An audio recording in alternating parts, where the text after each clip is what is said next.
ලියන ගෙද්දොන් සචින් සමීර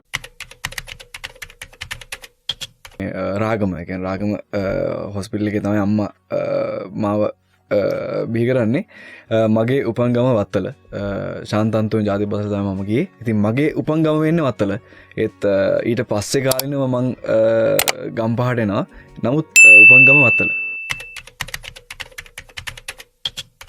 පුංචි කාලේ අක්කර තුන් දෙනෙක හැදුනේ මං බාලයා ඉතිං අක්කර තුනක් එක තම හැදුනේ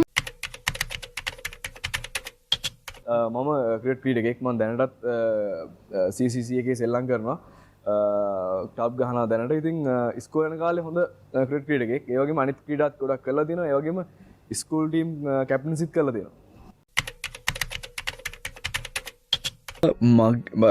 තාත්තා කොමරි නැතිවෙන්න අවුරුදු 16 දින මට ඉතින් ඒ වෙනකම් මට ඇත්තටම අම්මා කියන කෙනා ලොකුවට මතකයක් නෑ ඇත්තම කියන්න ඕනේ ඒ කියන්නේ අම්මව එච්චර ගැටුන්නේ නෑ මොකද මම මැචස් ගහන්න යනවා ඒ යද්දි තාත්තත් එක්කම යන්නේ ගෙදර හිටිය තාත්තත් එක්කම ක්‍රිකට් ගහන්නේ ඉතින් තාත්තත් එක්කම තමයි දවසක වෙන්නේ හැබැයි අම්මා කියන කෙනාව ලොකුවට දැනුනේ හැබැයි මට අම්මව මතකයි ගොඩක් අම්මා මහන්සි වෙනවා මාව හදන්න මොකද තාත්තා පොඩ්ඩක් සැරයි තාත්තා පොඩ්ඩක් සැරයි හැබැයි මට පාරක්වත් ගහලා නැහැ තාත්තා ටිකක් සැරයි තාත්තාට ගොඩක් ඩිසිප්ලින් එක ඕනේ ඒ කියන්නේ මම ඉස්කෝලේ ගියාම කුණු ගාව ගන්න බෑ ඇඟේ ඒත් මම ක්‍රිකට් ගහන එක්කෙනෙන්නේ මම කුණු ගාව ගන්න තමයි ඒකට අම්මා අවුලක් නැහැ ඉතින් තාත්තා අම්මා දෙන්නම ගොඩක් ආදරේ හැබැයි අවුරුදු 16න් පස්සේ තමයි මට අම්මගේ ආදරේ දැනෙන්න ගත්තේ ප්‍රවත් අයලාගේ ලාස් මාලේ ඉතින් ඒකෙත් වැඩ කරේ සබ් රෝල් එකක් විතර ඉතින් මේන් රෝල් එකක් කරන පළවෙනි ඩ්‍රාමා එක තමයි කියා දෙන්න අද තරම් ටෙලිනාට්‍ය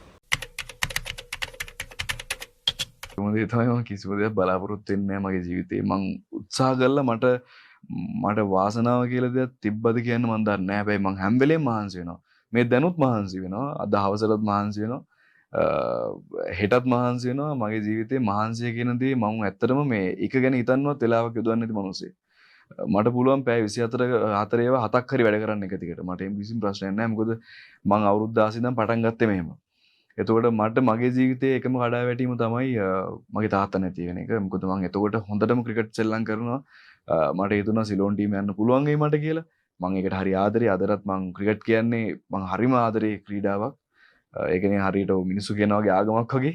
ඉතින් ඒකට අදටත් ආදරේ අදටත් මැච් එකක් තිබ්බොත් යන එන ගමන් හරි බලනවා. ඉතින් ඒ ආදරේ ඒක තිබුණා ඒ ආදරේ තිබුණා. ඉතින් මට ඒක දිගටම කරන් යන්න තිබුණා මගේ තාත්තා හිටියනම්. ඒකත් එක්ක තාත්තා කියන්නේ මගේ ජීවිතේ වෙනම කෙනෙක්. මගේ ජීවිතේ මම බය වුණ එකම පුද්ගලයා තාත්තා. අදටත් ඒක එහෙමයි. බය වෙන එකම පුද්ගලයා තාත්තා.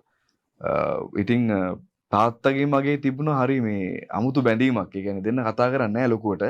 හැබැයි දෙන්නට දන්නවා මොනවද අවශ්‍ය කියලා. ඉතින් හැමදාම ඉස්කෝලේ හරිද තාත්තා මං ගාව ඉන්නවා. ක්‍රිකට් ගහද්දී ග්‍රවුන්ඩ් එක වටේ ඉඳගෙන චියර් කරනවා තාත්තා. ඉතින් මට හිතෙනවා මට තාත්තවත් තේරුම් ගන්න පුළුවන්. අපි දෙන්නව ඕන වෙච්ච කාලේ තමයි තාත්තා මාව දාලා යන්නේ. ඉතින් ඒක මට ලොකු කඩාවැටීමක්. ඒකත් එක්ක තමයි මගේ මුළු ජීවිතේම වෙනස් වෙන්නේ. ඒ කියන්නේ මං හරි හුරු බූටි ළමෙක් තාත්තා එක්ක ඉද්දි.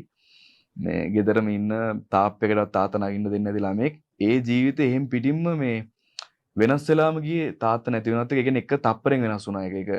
ඒ කියන්නේ අර ෆිල්ම් වල තියෙන ඔය කතාවකට කියන්නේ. ඒ වගේ එක තප්පරකින් වෙනස් වුණා ජීවිතේ. ඒක තමයි මගේ ජීවිතේ ලොකුම කඩාවැටීම. හරියට ඒ කියන්නේ පියාඹන කුරුල්ලෙක්ගේ අත්තඩු උඩින් නිකන් ගල් දෙකක් තිබ්බා වගේ නිකන් මට තේරුණේ ඒක. හරි පියාඹන්න අමාරු ගතියක් තේරුණා ඒක. මොකද තාත්තා තමයි පවුලේ තිබ්බ එකම හයිය. ඒක තමයි කඩාවැටීමුනේ මගේ ජීවිතේ.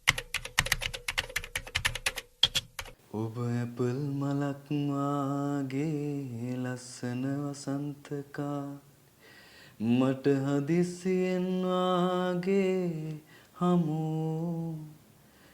පායන්න දැසමානේ උණුහුමට ගින්දරේ ගෙනියන්න මාගේ ගානේ ඒ හිතම සුන්දරී දිගු දැස බැල්ම ඔබගේ සොඳුරුය හැටේ ෆයිට් එකක් තමයි ඒක කරන්න බැරි මිනිස්සු ආදරය කරලා වැඩක් නැහැ කියලා මං මගේ ආදරය කරන කෙනාට ලෝබයි ආදරේ එයා ආරක්ෂා කරනවා එයා වෙනුවෙන් සියලුම දේවල් කරන්න මං කැප වෙලා ඉන්නවා ඒක කරදරයකින් තොරව ඒ කෙනා මට තේරුණාම ඒ කෙනාට හානියක් වෙන්නේ නැතු ආදරේ වුණත් කෙනෙක්ට හානියක් නම් අපි කරලා වැඩක් නැහැ ඒක ආදරේ නෙමෙයිනේ ඒ කෙනාට ඒක වදිනවා නම් අපි කොච්චර දේවල් එයා වෙනුවෙන් කරත් ඒ ආදරේ එයාට බාධාවක් නම් එයාට හානියක් නම් අපි ඒ දේ කරන්නේ නැතුව අයින් වෙන්න ඕනේ. ඉතින් තාම මට දුෂේණිකින් මගේ ආදරේ කියන දේ එයාට බාධාවක්වත් එයාට හානියක්වත් වෙලා නැහැ. මොකද සමහරලාට මේ එයා දිහා බලන්නේ නැතුව ටිකක් වෙලා මං කොහේ හරි බලන් හිටියත් එයා අහනවා මගෙන් ඇයි කොහෙද බලන්නේ වා කියලා. ඉතින් එයා ආදරේ බලාපොරොත්තු වෙන කෙනෙක්. ඒ නිසා මං හැම වෙලෙම ගොඩක් ආදරණීය පුද්ගලෙක් හැමෝටම.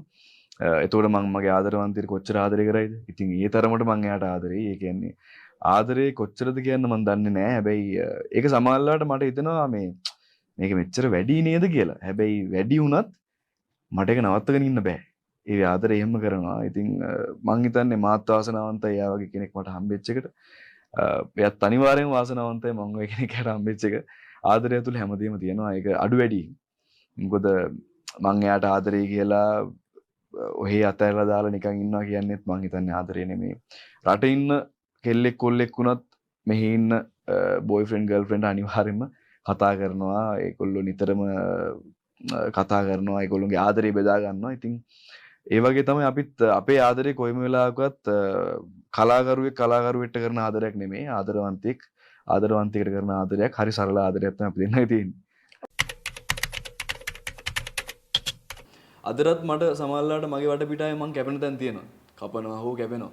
ඉතින් ඒව ලොකුවට මං ඔලුවට ගන්නෙ නෑ. මොකද මේ මගේ ගමන තියෙන්නේ මගෙත් එක්ක. මට ලොකුවට කියන්න දෙයක් නෑ. මගේ ප්‍රේක්ෂකයාට කියන්න තියෙන්නේ හැම වෙලේම ඔයගොල්ලෝ මට ගෞරවයක්. මං වෙනුවෙන් කතා කරන එක වචනයක් මට ලොකු දෙයක්.